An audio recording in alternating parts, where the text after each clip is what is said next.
جب خندق کی جنگ میں صحابہ نے خندق کھودی تو وہ 30 فٹ چوڑی تھی، 30 فٹ، اور وہ 22 فٹ گہری تھی، 22 فٹ.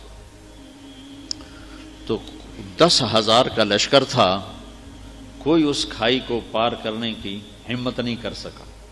تو عمر بن عبد ود، یہ بڑا شاہ سوار تھا اور 100 جنگیں لڑ چکا تھا، اس نے پھر اپنے گھوڑے کو اٹھایا اور دوڑاتا ہوا آ کر اس نے یوں جو اس کی لگام کو کھینچا ہے تو اس کے گھوڑے نے چھلانگ لگائی تو 30 فٹ کی کھائی کو پار کر کے صحابہ کے لشکر میں جا کھڑا ہوا. کہنے لگا حل میں مبارز ہے، کسی کو مرنے کا شوق تو آ جاؤ. تو سارے دم بخود ہو کے چپ کر گئے سب. حضرت علی کی عمر تھی 21 سال. وہ کھڑے ہو گئے، یا رسول اللہ میں جاتا ہوں. ہم کہ بیٹھو، یہ عمر ہے، عمر. اس نے پھر کہا ہے کسی کو جنت میں جانے کا شوق جس جنت کے دعوے کرتے ہو؟ تو کوئی نہیں کھڑا ہوا. حضرت علی کھڑے ہوئے، یا رسول اللہ میں جاتا ہوں. ہم نے کہا بیٹھو، یہ عمر ہے، عمر. پھر تیسری دفعہ اس نے کہا کدھر گئے تمہارے جنت کے شوق؟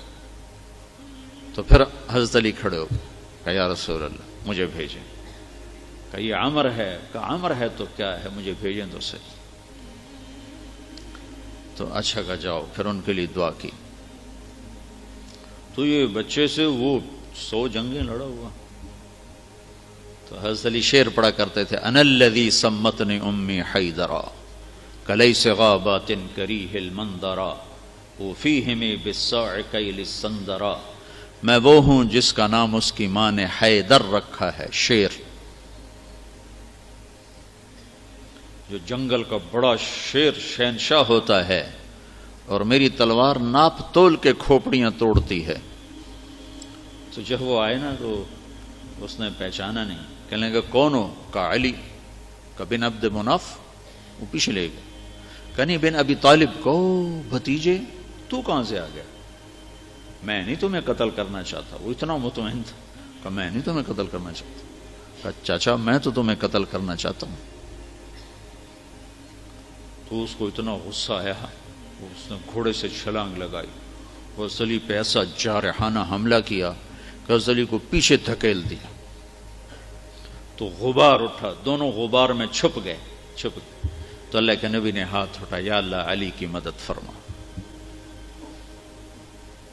تو اس نے تھوڑی دیر کے بعد اس نے جو وار کیا جو سر پہ لگا حضرت علی کے ترچھا، اور کندھے پہ آ کے لگا، کندھا زخمی ہو گیا. تو اتنے میں حضرت اللہ کے نبی کی دعا ہوئی، یا اللہ علی کی مدد فرما. تو حضرت علی نے بڑھ کے وار کیا، اس نے ڈھال پہ روکا. وہ ڈھال کٹ گئی، سیدھا اس کی کھوپڑی پہ لگا اور 2 ٹکڑے ہو کو نیچے گر گیا. حضرت حسن اور حسین بیمار ہو گئے. تو اللہ کے نبی خبر لینے آئے تو دونوں بچے بیمار تھے. تو آپ نے کہا حضرت فاطمہ سے روزے کی منت مان لو کہ اللہ تعالیٰ بچوں کو شفا دے تو ہم روزے رکھیں گے. تو دونوں میاں بیوی نے 3 روزوں کی منت مانی کہ اللہ ہمارے بچوں کو شفا دے، ہم روزہ رکھیں گے. تو اللہ نے ان کو ٹھیک کر دیا. تو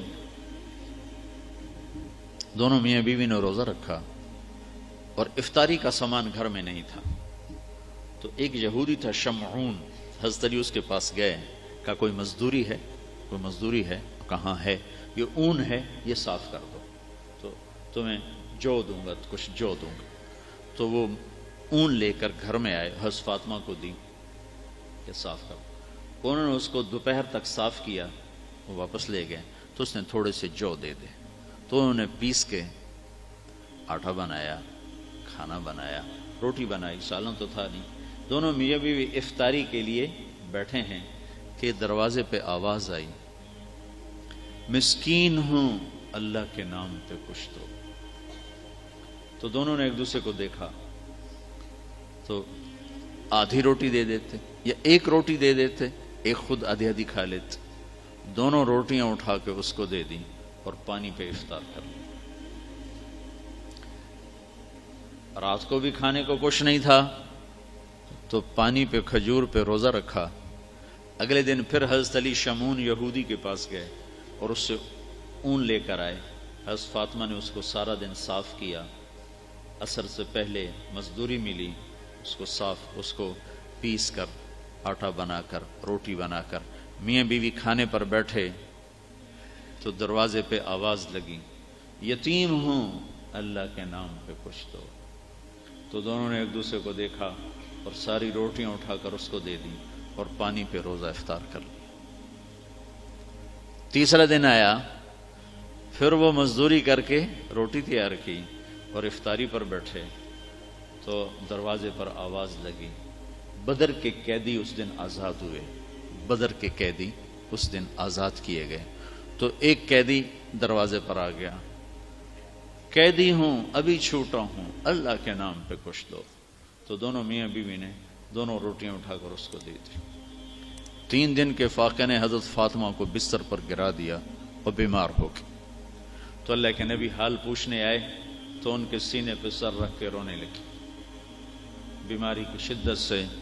تو ان آنسوؤں نے جو آسمان میں ہلچل مچائی، جبریل قرآن لے کر اترا، وَيُطْعِمُونَ الطَّعَامَ عَلَى حُبِّهِ مِسْكِينًا وَيَتِيمًا وَأَسِيرًا إِنَّمَا نُطْعِمُكُمْ لِوَجْهِ۔ پوری آپ کو سنو پیچھے سے، اللہ نے کیا عزت بخشی۔ پیٹ بھرنا تو جانور کا بھی کام ہے، پیٹ ہی بھرنا رہ جائے تو جانور انسان میں کیا فرق ہے۔ ان الابرار یشربون من کاس کان مزاجها کافورا عینا یشرب بها عباد اللہ یفجرونها تفجیرا۔ یہ میرے بندے ایک دن آنے والا ہے وہ پیئیں گے جس کا انہیں تصور بھی نہیں، کافوری شراب پیئیں گے۔ پھر اب ان کی تعریف، یوفون بالنذر، اپنی نظر کو پورا کرتے، وہ منت کا لفظ، اپنی نظر منت کو پورا کرتے ہیں۔ یوفون بالنذر ویخافون یوما کان شرہ مستطیرا، اور آخرت کے دن سے ڈرتے ہیں۔ اب ان کی یہ صفت ہے، ویطعمون الطعام علی حبہ مسکینا ویتیما واسیرا، یہ خود بھوکے ہوتے ہیں، علی حبہ، خود بھوکے ہوتے ہیں اور کھلاتے ہیں مسکینوں کو، یتیموں کو اور قیدیوں کو۔ اور پھر ان کی اخلاص کی اللہ نے گواہی دی، انما نطعمکم لوجہ اللہ لا نرید منکم جزاء ولا شکورا۔ اللہ ان کے اخلاص کا گواہ بن رہا ہے کہ یہ کہہ رہے ہیں کہ ہم صرف اللہ کو راضی کرنے کے لیے کھلا رہے ہیں، ہم کوئی آہ واہ نہیں چاہتے۔ انا نخاف من ربنا یوما عبوسا قمطریرا، ہمیں اس دن سے ڈر لگتا ہے جس دن، جو دن بڑا خوفناک ہیبتناک ہے۔ پھر اللہ نے آگے بشارت دی، فوقاہم اللہ شر ذلک اليوم ولقاہم نضرۃ وسرورا وجزاہم بما صبروا جنۃ وحریرا متکئین فیہا علی الارائک لا یرون فیہا شمسا ولا زمہریرا ودانیۃ علیہم ظلالها وذللت قطوفها تذلیلا۔